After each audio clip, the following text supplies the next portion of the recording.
2019년에 창업하셨으니까 네네네. 지금 한 거의 6년, 5년 차? 그렇죠. 6년 이제 차? 5년 넘어서 6년 차죠. 6년 차 되시는 6년 차입니다. 네.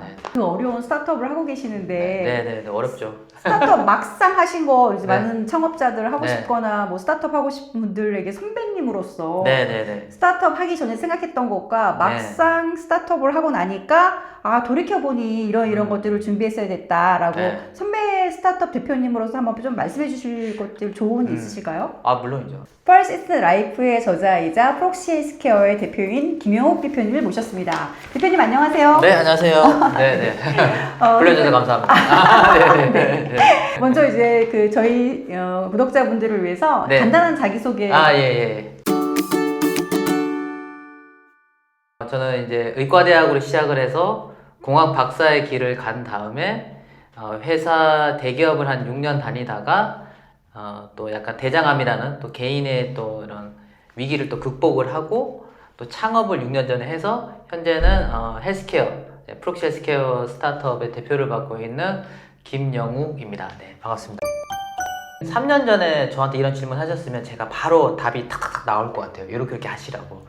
근데 제가 한 6년 가까이 하다 보니까 이 답변하기가 되게 좀 조심스럽네요. 더 많은 걸 깨우치시고 알게 그러니까 되시면서. 그렇죠. 그러니까 이 세상은 넓고 할 일은 많다라고 예전에 그 어떤 분이 얘기하셨던 그 말이 정확히 맞고, 그 다음에 이제 저도 이제 6년 전에 창업을 처음 이제 생각을 할 때 주변에 많은 멘토분들, 저와 같은 박사 출신 이런 창업자분들, 기술 베이스로 창업하시는 분들이 저에게 굉장히 많은 조언을 하셨거든요. 조언을 하셨는데 그때는 사실은 그게 왜 나에게 해당되지? 이런 생각이 좀 많이 들었어요. 근데 지금 한 5년, 6년의 시간이 흐르면서 그분들이 했던 말의 골격과 그분들이 왜 나에게 그 말을 마음을 담아서 조언하셨는지가 정확히 와닿더라고요. 예. 이제서야 깨닫게 된 이제서야 선배님들의 깨달은 말씀. 건데 그때는 그거는 선배님 얘기고 저랑은 상관없어요 라고 생각했는데 그게 정확히 저한테 다 와닿더라고요. 정말 뼈저리게. 그래서 저는 만약에 지금 후배 창업자분들이 또는 뭐 저보다 나이는 많으시지만 이제 창업을 꿈꾸시는 그런 용기 있는 그런 창업자분들에게 해드리고 싶은 말은 무조건 하시라는 거고요. 그리고 열렬히 응원한다 라는 말씀 드리고 싶고, 그치만 잘 안 될 수도 있죠. 그죠? 무수한 그 난관과 시련이 올 겁니다. 네.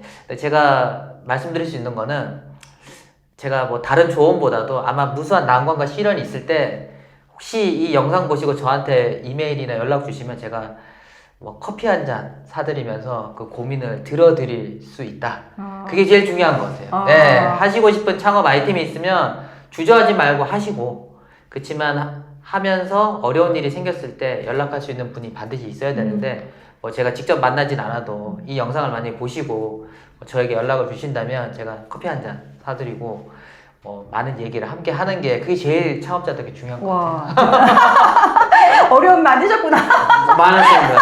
장난 아니에요. 사실은 뭐 여기 퍼시스턴트 라이프 책에도 다 적어놨지만 사실은 이게 뭐 창업하는 계기가 여러 가지가 있어요. 근데 저처럼 이제 만약에 뭐 연구를 하시다가 그 연구 아이템으로 테크놀로지 기반으로 이렇게 창업을 하신다면 아마 저랑 비슷한 경험을 하실 것 같아요. 일단 저는 평생을 거의 공부만 한 사람이다 보니까 공부나 개발 업무를 제외하고는 굉장히 경험이 미숙할 수밖에 없습니다. 근데 그 기술에 대한 자신감으로 창업을 하시는 분이 또 많으니까 그 부분은 반드시 하셔야 되고, 그 이외의 분야, 특히 이제 물건을 만들어냈을 때 생산, 그 다음에 이제 영업, 마케팅, 그 다음에 팀빌딩, 그 다음에 투자 유치, 이런 면에서 상당히 많은 어려움이 있을 수가 있어요. 그래서 일단은 다양한 분야의 사람들과 일을 해야 된다는 게 일단 첫 번째 부딪힌 가장 어려움인 것 같아요. 근데 저는 제 전체 커리어가 다 이과잖아요.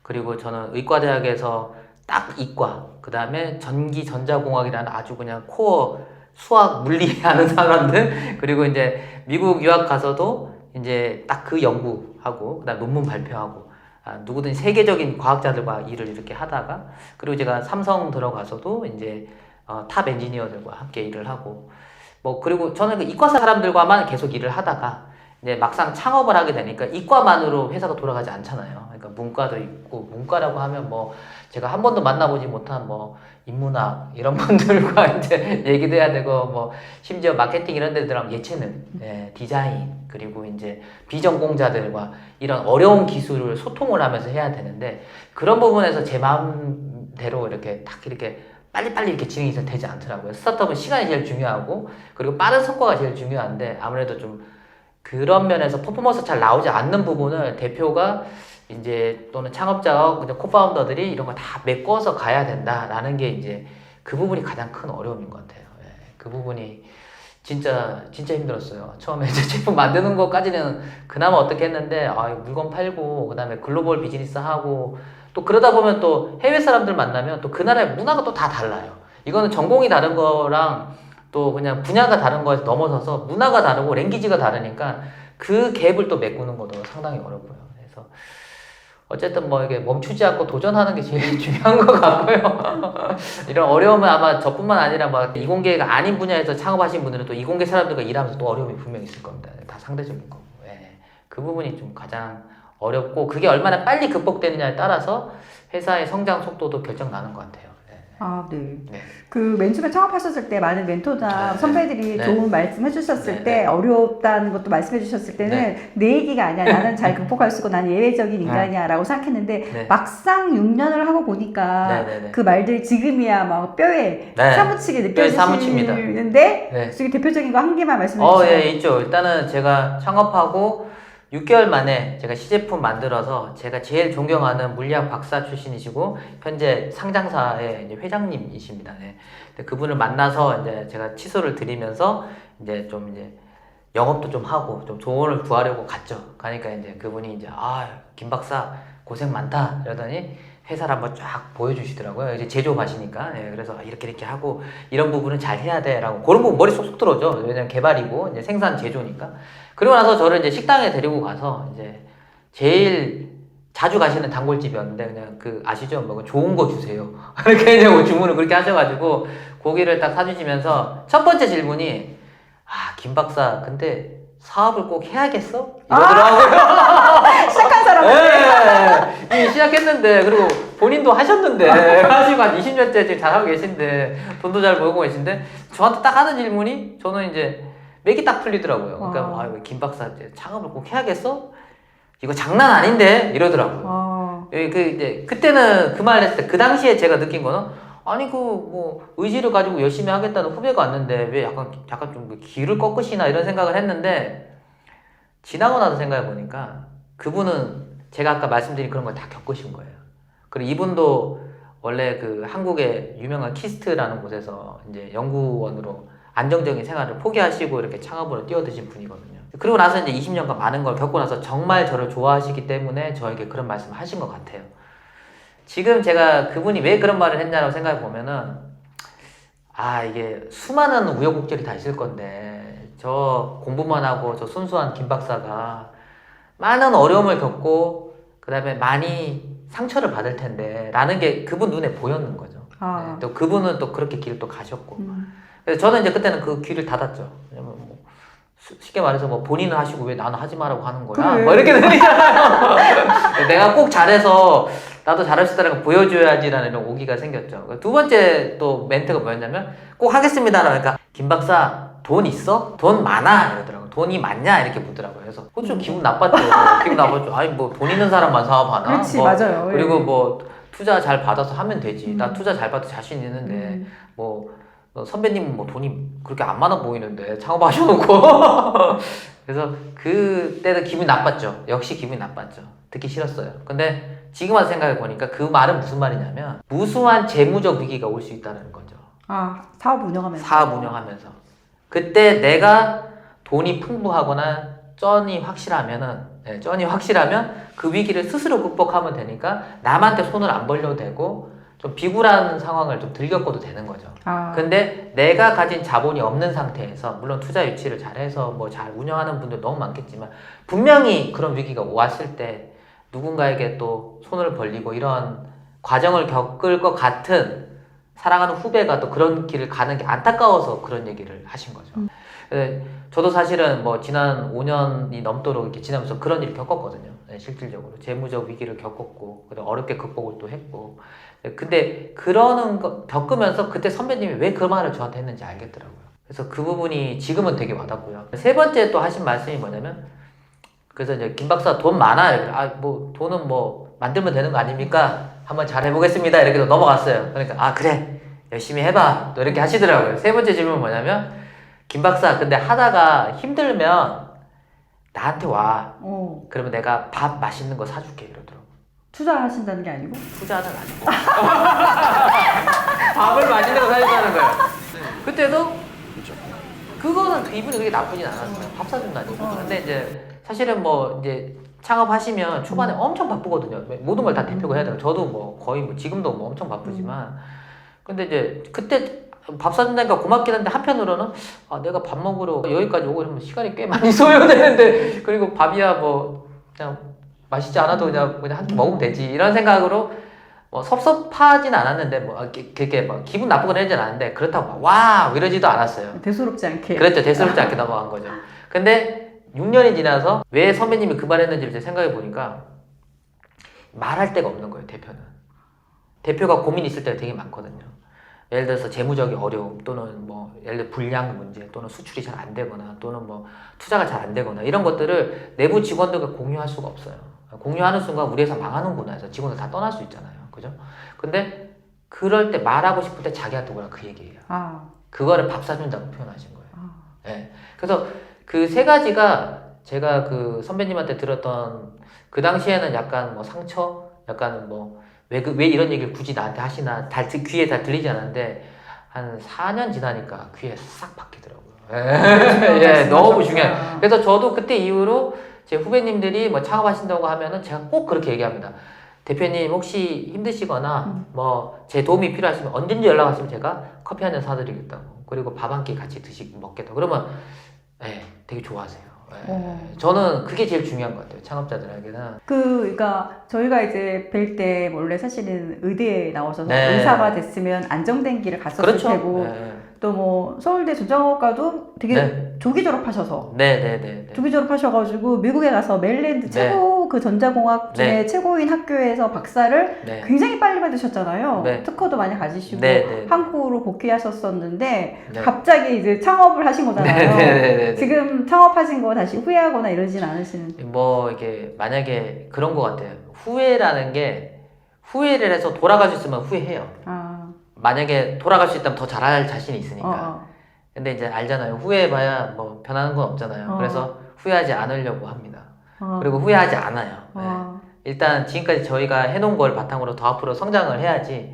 뭐 누군가가 만약에 지금 후회하는 상황에 빠져 계시다면 후회하지 마시고요. 지나간 건 다 지나간 거고 이거를 어떻게 앞으로 다시 할 것이냐 라는 이런 게 더 중요한 것 같아요. 저는 후회하진 않습니다.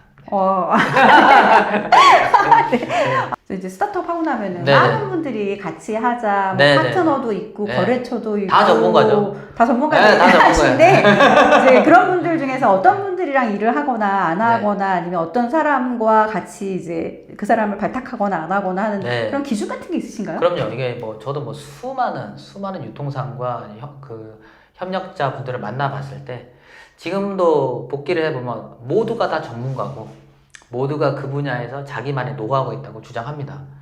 근데 지금 제가 솔직히 말해서 한 90%는 다 거짓말이라고 보시면 돼요. 그냥 아니 거짓말은 아니지만 근거는 이때 미약한 근거로 부풀리기를 했다라고 과장되게 했다라고 보는 게 맞아요. 근데 이제 처음에는 이제 저 같은 사람은 이제 처음에 제품을 만들어서 빨리 팔아야 되니까 이제 그런 분들이 와서 아 내가 뭐 인도에 아는 데가 있고 말이야 내가 뭐 중국에 엄청 큰 뭐 거래상을 알고 있으니까 뭐 김 대표가 나한테 물건만 잘 주면 내가 다 팔아볼게 해서 계약하자 뭐 해서 계약한 경우도 있어요 저희가 했는데 성과는 안 나더라고요. 그래서 뭐 그런 케이스를 여러 번 만나봤는데 공통점 같은 게 있나요? 공통점이 뭐냐면 그분들이 자기 돈을 투자를 잘 안 합니다. 자기는 하나도 안 하고 그러니까 리스크 테크가 없네요. 그러니까 이제 뭐냐면은 우리한테 요구하는 건 많고 실질적으로 돌아오는 건 별로 없다. 그러니까 예를 들어서 뭐 중국을 예를 들면은 뭐 중국에 내가 아는 사람이 많은데 아는 사람 많은 건 사실이에요. 굉장히 아는 사람 많고 한데 우리 제품을 보니까 괜찮은 것 같아. 그래서 이 제품을 자기 돈을 줘서 사가지고 여기서 한번 테스트를 해보고 싶진 않은 거예요. 아, 위험은 하나도 택하지 않는다. 예. 근데 이제 그래서 저희한테 요청하는 게 무료 샘플 달라고 얘기하죠. 아. 예. 그냥 이게 저희가 공짜 샘플을 어마무지하게 많이 줬는데 한 몇만 개 줬어요, 저희가 사실은. 뭐 전 세계 보면은. 네. 근데 그렇게 해서 돌아오는 게 없더라고요. 왜냐면 그분 입장에서는 줬는데 별로 반응이 없어. 그럼 그걸 끝이에요. 본인 노력을 안 기울이시죠? 예. 없으니까. 그렇죠. 자기가 잃을 게 없잖아요, 솔직히. 예. 근데 어떤 다른 케이스는 뭐냐면 우리 제품을 정가로 다 사가세요. 예. 정가로 자기 돈을 다 들여서 사서 친구분들이나 뭐 그쪽에 네트워크에 뿌리면 이거는 뭐가 다르냐면 자기 돈이 들어갔기 때문에 이 사람들의 피드백을 적극적으로 수렴을 한단 말이에요. 뭐 좋은지 안 좋은지 어디다 팔 수 있는지 논의가 된단 말이에요. 근데 공짜로 제품 가져가서 그냥 한 사람도 그냥 자기가 그냥 좋은 일 한 거예요. 예. 그런 것은 저희들한테서는 이제 나중에 물어보죠. 근데 어떻게 됐나 이러면 근데 말이야 뭐 제품이 조금 뭐 불량인 것 같고 그다음에 뭐 제품이 뭐 저희 같은 경우는 전동이 전혀 없으니까 전동 없는 칫솔이니까 야 전동이 없어서 재미가 없대. 그런 거 좀 재밌게 만들 수 없어? 이런 식으로 오히려 우리가 숙제를 주죠. 이게 어떻게 되면 숙제를 해결하지 않으면 네 물건 못 팔아. 이런 식으로 이제 끝나는 경우가 한 90%가 되더라고요. 엄청 네. 세셨겠네요. 예, 그래서 이제 저희가 지금은 어떻게 보냐면 특히 이제 뭐 수출이나 뭐 해외 비즈니스 우리가 또 해외를 잘 모르니까 그런 경우에는 샘플 구매를 직접 하시도록 유도를 하고 거기에 적극적인 반응을 보이시는 분이 성공률이 높다라고 판단하고요. 만약에 뭐 무료 샘플 이런 걸 요구하는 경우는 저희가 뭐 지금 대응하지 않는 게 오히려 내부 팀 이게 문제가 뭐냐면은 뭐 성과가 안 나는 것도 문제지만 그걸 하는 과정에 우리 내부 팀원들이 에너지를 소진한다는 게 다 인력비, 인건비, 뭐 물류비 다 드는 거죠. 그렇죠. 그리고 이제 그거 할 시간에 다른 일을 못 하는 거죠. 맞아요. 그게 너무 기회비용이 너무 큽니다. 그래서 초반에 그렇게 절제하는 방법은 이제 샘플 투자를 하시는지 안 하시는지 그걸 이제 한번 보면 아마 좀 초기에 조금 이런 저와 같은 이런 어려움을 조금 더 피할 수 있지 않을까 생각합니다. 당사자 그 분도 여기에 진짜로 하려고 하면 자기의 시간이든 노력이든 돈이든 어쨌든 지불을 하면서 들어와서 인별일부 하신 분들이 더 열심히 하시고 진짜 파트너가 돼주신. 그렇죠. 지금 저희랑 이제 끈끈한 파트너 되신 분들 다 그런 분들이에요. 실제 성과도 나고요. 원래 뭐 강철 멘탈을 원래 갖고 계신 거예요? 아니면 또 어떤 나름의 마인드 컨트롤을 하시는 거예요? 항상 약간 이공계적인 성향이 있다 보니까 어떤 문제가 있으면 원인을 항상 분석하려고 하는 이런 태도가 먼저 가다 보니까 사실은 문제가 생겼을 때 원인을 분석하다 보면 이게 문제의 현상을 잊어버리게 되거든요. 그러니까 이게 왜 생겼지? 이게 생긴 거를 앞으로 안 하면 되겠네라는 이런 이제 로직이 딱 서는 순간 이게 좀 회복 탄력성이 좀 잘 생기더라고요. 저는 항상 문제가 생기면 이게 왜 생겼고 이걸 앞으로 안 해야겠다라는 그 생각에 좀 집중을 하다 보니까 좀 극복을 잘했던 것 같아요. 그러네요. 문제가 생겼는데 그 문제에 매몰돼가지고 원인 파악 안 하고 다음번에 재발 방지 안 하려고 하지 않고. 예를 들어서 뭐 투자 유치하러 뭐 이렇게 투자자들 만나서 발표를 한단 말이에요. 물론 뭐 그분이 우리 회사를 좋게 봐주시면 좋은데 뭐 그분의 성향상 우리 회사를 나쁘게 볼 수도 있는 거예요. 예를 들어서 뭐 프록시스케어는 뭐 엉망인 회사야. 투자할 수 없어 라고 해서 문전박대 당한 적 많아요. 문전박대 나가면 이번에 문전박대 당했는데 어떡하지? 앞으로 투자 유치 어떡하지? 회사에 돈 끊기는데 어떡하지? 이 생각한다고 해결되지 않거든요. 저는 그 사람이 예를 들어 프록시스케어는 엉망인 회사야. 나 절대 투자 안 할 거라 말한 거 일부러 그렇지 않다라고 생각해요. 항상 이 사람이 저에게 뭐 개인적인 억한 심정이 있어서 일부러 저에게 막 그런 말을 했다고 생각하지 않거든요. 분명히 이 사람 입장에서는 뭔가 우리가 부족한 게 있을 것이다. 그럼 이 사람이 가진 백그라운드가 뭔지를 분석을 해보면 알고 보니까 마케팅이신 거예요. 마케팅 전문가셨던. 제가 투자 유치 발표를 할 때 마케팅적인 측면을 하나도 얘기 안 했는 거예요. 그 사람이 중요하게 역할 듣고 싶어하는 말을 안 계속 기술 얘기만 하는 거예요. 기술 얘기만 하고 우리는 이래서 좋고 이런 과학자 얘기만 하는 거예요. 실험 결과만 얘기하는 거죠. 그 사람 입장에서는 이걸 어떻게 팔 건데가 제일 중요한데 그 내용이 하나도 없으니까 이 회사는 엉망의 회사인 거고 그 사람 측면 당연히 그렇게 생각할 수밖에 없죠. 그래서 제가 한번 2021년도에 그렇게 문전박대 당하고 나서 그때 이제 마케팅이나 이런 데 부족함을 느끼고 자료를 많이 보완을 했죠. 그럼 그 사람도 압니다. 과학자 출신 CEO인데 이 사람이 여기까지 생각을 했다는 거는 어마무지한 고민을 했다는 거고 회사를 긍정적으로 봐주시더라고요. 나중에. 인정받으셨네요. 그렇죠. 이제 사회에 나오셔가지고 이제 뭐 모범생들을 하고만 쭉 같이 놀다가 이제 다양한 분들을 만나서 다양한 일들을 하시면서 배신 같은 거 당하시거나 이러셨을 때 이걸 어떻게 받아들이고 어떻게 극복하시는 거예요? 참 힘들죠. 참 힘들죠. 그러니까 이거를 예를 들어서 뭐 저희 회사에 개인 투자자들도 많습니다. 제가 옛날에 알고 지냈던 의대 다녔던 그쵸? 그런 친구분들, 그다음에 서울대학교에서 쌓았던 인맥들, 그다음에 뭐 메릴랜드 대학교 유학 동문들 이런 분들도 이제 저희 회사에 개인적으로 투자를 많이 하셨죠. 그래서 사실은 이제 뭐 친구나 이런 제가 가지고 있던 이런 분들은 이제 굉장히 좀 뭐 신뢰가 되게 중요하죠. 예, 신뢰가 레퓨테이션, 이런 평판 이런 게 되게 중요하죠. 그러니까 연구 윤리도 뚜렷하고 거짓말이나 이런 거에 대해서, 그리고 배신이라는 이런 단어 자체가 굉장히 터부시하는 이런 내 사전에 배신은 없다. 네, 그런 거죠. 예, 그런 분들이죠. 예, 그런 분들이죠.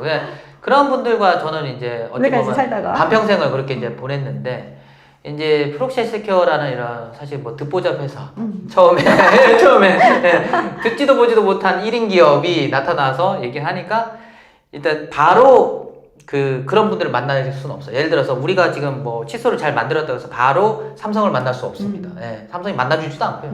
예, 그때는 이제 소위 말해서 1인 무역상, 예, 가끔 이제 해외 중국 자주 나가시면서 뭐 물건 소개하고 이런 분들을 이제 만나게 되는 거죠. 그런 분들도 워낙 다양한 경험을 하시고, 뭐 돈도 떼이고, 뭐 여러 경험이 많으시기 때문에, 그런 분들의 생활하시는 방식, 비즈니스 하는 방식과 제가 그 전에 연구 개발했던 비즈니스 콜라보레이션 협력했던 그런 교수님들과 협력했던 그런 방식이 매우 다릅니다. 완전히 다르실 것 같아요. 예, 그러니까 뭐 예를 들어서 저희 같은 경우에는 네가 이걸 하려면 나한테 먼저 300만 원 줘, 이런 얘기를 하지 않죠. 뭔가 우리가 확실하게 뭔가 준 거 있을 때 내가 이걸 주니까 네가 나한테 뭐 300만 원 줘, 이런 얘기 하죠. 근데 이런 비즈니스를 새롭게 시작할 때는 저희가 아무것도 하지도 않았는데 300만 원 내야 되는 경우도 있어요. 근데 이 300만 원을 돌려받지 못하는 경우도 있고, 당연히. 예. 그래서 그런 면에서 이제 저희가 사실은 계약이나 이런 걸 수많은 계약을 했는데, 예를 들어서 유통 같은 경우에 독점 계약을 했는데 1년 유통 계약을 했는데 매출은 500만 원밖에 나지 않고 근데 또 계약이 있으니까 우리가 다른 데 만날 수는 없고, 그럼 이분이 왜 그랬을까 생각했을 때는 이 기술적 잠재력이 보이니까 자기가 약간 선점하고 싶은 그런 욕심을 우리는 이제 분간을 못한 과도한. 예. 그분이 나쁜 의도로 그러진 않았겠죠. 지금도 그분과 잘 지내고 있지만, 이제 그런 것들을 이제 네트워크를 어떻게 잘 활용해서 비즈니스적 성과를 이끌어낼 것이냐는 경험이 전혀 없다 보니까, 그거를 너무 지나치게 이제 해석을 하면, 나는 너를 믿었는데 네가 나한테 이럴 수 있냐 해서 배신 배반까지는 아니고 생각대로 잘 안 풀리는 경우가 되게 많았죠. 네, 그게 제가 거의 5년, 6년간 정말 이 B2C 사업을 이렇게 하면서 많은 이런 거래처, 계약 관계를 하면서 제 마음대로 잘 풀리지 않는 경우가 너무 많았어요. 지금도 잘 풀리는 게 오히려 없었던 것 같아요.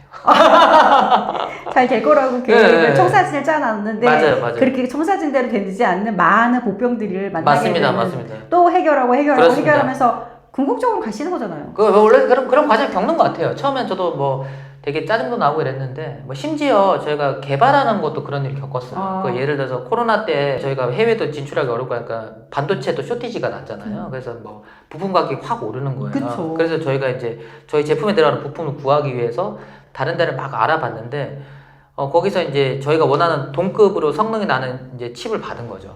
그래서 근데 가격이 훨씬 싼 거예요. 1,000원 정도 했는데 이건 한 500원밖에 안 해. 당연히 저는 500원짜리 하는 거죠. 그리고 성능이 똑같대. 그래서 이거를 우리가 10,000개를 샀어요. 사서 딱 테스트 해보니까 그 성능이 안 나오는 거예요. 어떡해. 그리고 반품해달라니까 안 된다고 하는 거예요. 그거는 그대로 다 날리는 거죠. 근데 더 안타까운 건 그게 일부 제품에 들어가 있어요. 그럼 어떻게? 그 제품 자체가 다 불량이 나는 거죠. 네, 그러니까 소위 말해서 페이크 스펙시트도 있는 경우도 되게 많고요. 저희는 이제 당연히 설마 스펙시트를 조작하겠냐라는 이런 생각을 하고 당연히 그걸 믿고 갔는데, 그런 것도 체크를 해야 되는 거예요. 세상에 나오셔가지고 사기꾼도 만나시고, 아닌 실력 아닌데 뻥쟁이도 만나시고, 온갖 분들 약간 약속을 좀 안 지키시는 분들도 만나시고, 다양한 분들을 만나셔서 그분들과 함께 어쨌든 해내야 돼요. 어쨌든 그럼에도 불구하고 해내야 돼요. 예, 그게 창업자의 숙명입니다. 인간에 대한 탐구를 많이 하셨을 것 같아요. 맞아요. 퍼시너스 라이프 2는 다 그 내용이에요. 인간에 대한 탐구? 네, 인간에 대한 탐구.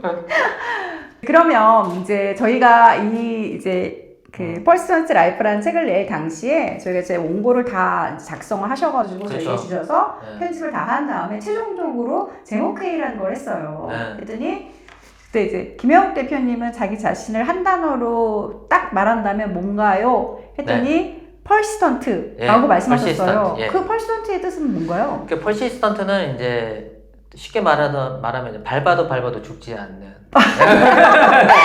잡초 정신. 네, 잡초 정신.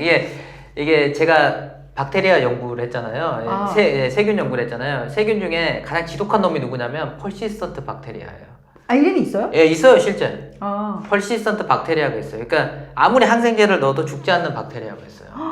그럼 뭐 슈퍼 박테리아라고 하지만 그렇게 변해가는 과정을 퍼시스턴트 박테리아라고 하거든요. 그러니까 제가 뭐 이 별명은 사실 미국에서 연구할 때 뭐 자꾸 실패하는데 계속해서 해서 결과적으로 지금 저희 회사의 핵심 기술을 제가 개발을 해냈거든요. 그때 이제 미국 친구들이 저한테 와, 영욱이는 정말 퍼시스턴트하다라고 해서 이제 저를 이제 퍼시스턴트 0이라고 이제 애칭을 불러줬는데 미국 친구들이 퍼시스턴트 네, 미국 친구들이 뭐 퍼시스턴트 0 이렇게 항상 이렇게 저를 불러줬어요. 근데 그게 저는 기분 나쁘지 않았던 게 이제 저의 캐릭터를 제일 잘 보여주는 게 아닌가라고 생각이 들었고 뭐 그런 것들이 이제 아까 뭐 얘기하신 것처럼 제가 소위 말해서 뭐 거의 최고 의대에서 서울대를 갔지만 어쨌든 의대에서 전자공학으로 이제 전공을 바꾸는 과정도 제가 퍼시스턴트하게 노력했기 때문에 또 이렇게 된 거고 그 다음에 거기서 또 조기 졸업하고 그 다음에 미국 유학 가서도 뭐 이 연구 성과를 이렇게 내는 것도 퍼시스턴트 했기 때문이고 그리고 이제 창업을 해서 여기까지 제가 온 것도 제가 퍼시스턴트 하기 때문이고 그래서 제 습성 자체가 뭐 포기하지 않고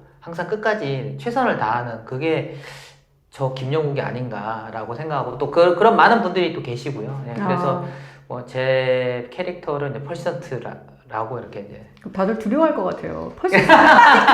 절대 끝까지 갈 거니까 이게 좋은 쪽으로 좋은 쪽으로 저분은 끝까지 갈 것이다라는 어떤 신뢰 같은 거 아니면 저 사람을 이길 수 없겠다 하는 자포자기. 그러니까 이제 요즘에는 이제 제 캐릭터를 좀 이제 좀 그렇게 만들려고 해요. 그러니까 기술자로서 퍼시스턴트. 그러니까 다른 쪽으로 퍼시스턴트하면 좀 무서워할 수 있으니까.